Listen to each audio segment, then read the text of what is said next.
Hello viewers, আসসালামু আলাইকুম। আশা করি আপনারা ভালো আছেন। তো আজকে আমি আমার একটি ঘটনা শেয়ার করব। যেতে যেতে যে ভাবলাম আপনাদের সঙ্গে গল্পটা শেয়ারই করি। গল্প না, এটা আসলে সত্যিকারের একটা ঘটনা। ঘটনাটা ঘটেছিল 2013 সালে। তো আমি মূলত 2013 সাল থেকেই বাইক চালানো শুরু করি। আমি যেই প্রফেশনে আছি সেই প্রফেশনে আসলে দীর্ঘ সময় বা দিনের বেশি একটা সময় বাইক চালাতে হয়, বিভিন্ন জায়গায় মুভ করতে হয়। এটা অনেক বেশি আমার জন্য চ্যালেঞ্জ, বাট কিছু করার নাই, এই প্রফেশনে আমাকে এভাবে কাজ করতে হচ্ছে। তো যাই হোক, ঘটনাটা 2013 সালের শেষ দিকে, সম্ভবত শেষ দিকে হবে। একবার আমি আমার বন্ধু বা কলিগ যেই বলেন না কেন, তো ঈদের সময় যখন ছুটি হলো, তো ঈদের সময় ছুটি, কোম্পানি বন্ধ দিয়ে দিল, ভাবলাম আমাদেরকে ঢাকায় ব্যাক করতে হবে। তখন ঘটনাটা হলো মূলত নোয়াখালীতে। তো যেদিন ছুটি শেষ হবে সেদিন নোয়াখালী থেকে সোনাইমুড়ি এসে উপস্থিত হলাম বিকেলে। ভাবলাম যে অফিস আওয়ার শেষ হওয়ার পরে আমরা যাত্রা শুরু করব। তো এখানে বসে বসে আমরা অনেকটা সময় গল্প করছিলাম, আড্ডা দিচ্ছিলাম, চা খাচ্ছিলাম। এভাবে বিভিন্ন কলিগদের সঙ্গেও কথা বলছিলাম, ফোনে পরিবারের আত্মীয় স্বজনের সঙ্গেও কথা বলছিলাম। এভাবে বলতে বলতে মোটামুটি অনেকটা সময় হয়ে গেল। তখন বাজে বিকেল 5:30।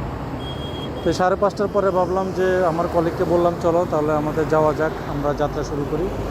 তো আমাদের দুজন একটা বাইক, আমার বাইকটা নিয়েই যাত্রা শুরু করলাম। তো আমার কলিগকে বললাম যে চলো তাহলে আমরা যাই। আমাদের দুজনের দুইটা ব্যাগ ছিল, দুজনের ব্যাগেই ল্যাপটপ ছিল। তো ল্যাপটপটা দুজনের ব্যাগেই ছিল। দুজন আমরা চা খেতে খেতে আসলে একটা ব্যাগ কোন ফাঁকে যেন আমরা যে চায়ের দোকানে রেখে আসি বুঝতে পারিনি।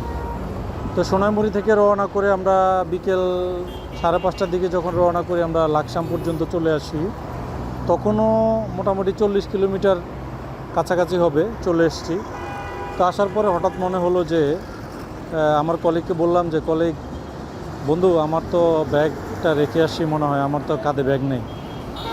তো তখন তো মাথায় হাত, 2013 সালের ঘটনা, তখন সাথে ল্যাপটপ, ব্যাগে আরও প্রয়োজনীয় জিনিসপত্র ছিল।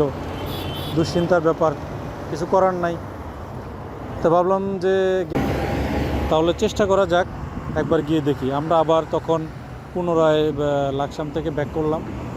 ব্যাক করে এসে দেখলাম যে আসলে আমাদের ভাগ্যেরই ব্যাপার। ব্যাগটা দেখলাম যে যেখানে রেখে গেলাম চায়ের দোকান সেখানেই আছে, কেউ ধরেনি। তো মূলত দোকানদারও বলতে পারতেছে না যে এই ব্যাগটা আমরা রেখে গেছি, বা অন্য কেউ হয়তো ব্যাগটা ধরছিল না যে এটা কার ব্যাগ না কার ব্যাগ। তো যাই হোক, আমরা পেয়ে গেলাম আমাদের ব্যাগটা। তো ব্যাগটা পাওয়ার পরে আলহামদুলিল্লাহ দোকানদার ভাইকে বললাম, ভাই আমরা তো ব্যাগটা রেখে গিয়েছিলাম ভুলে। তো যাই হোক, সহি সালামত এখানেই আছে। বললো যে ভাই কেউ ধরেনি। আমিও দেখলাম, আমিও ভাবলাম যে কার ব্যাগ কে রেখে গেল, দোকানদার এভাবে বললো। তেরিয়ে ব্যাগটা আসলে আমরা পেয়ে গেলাম। তারপর আবার তখন বাজে রাত 8টা, 8:30। তো 8:30 আবার ঢাকার উদ্দেশ্যে যাত্রা শুরু করলাম। তখন তো একটু ঠান্ডা পড়ে, শীতের একটা ভাব, শীত চলছে। তো এইভাবেই আর কি আসলে ঢাকায় চলে আসি। ঢাকায় আস্তে আস্তে মোটামুটি রাত 1টা বেজে গেল। দুজনে মোটামুটি নিরাপদে আমরা আমাদের গন্তব্যস্থানে চলে আসলাম। তো এই ব্যাপারটা এটাই ছিল। আসলে মাঝে মধ্যে অনেক সময় খেয়াল থাকে না আমরা ব্যাগ রেখে কোথায় যাই, কী করি, অনেক সময় ব্যাগ থেকে যায়। এই ব্যাপারগুলো আমাদের আসলে আরও কেয়ারফুল থাকা দরকার। তো যাই হোক, আলহামদুলিল্লাহ আরও বেশি সতর্ক থাকব। তো সবাই ভালো থাকবেন। ভাবলাম যে সবাইকে ঘটনাটা একটু শেয়ার করি। তো সবাই ভালো থাকবেন, সবাইকে অসংখ্য ধন্যবাদ। আসসালামু আলাইকুম।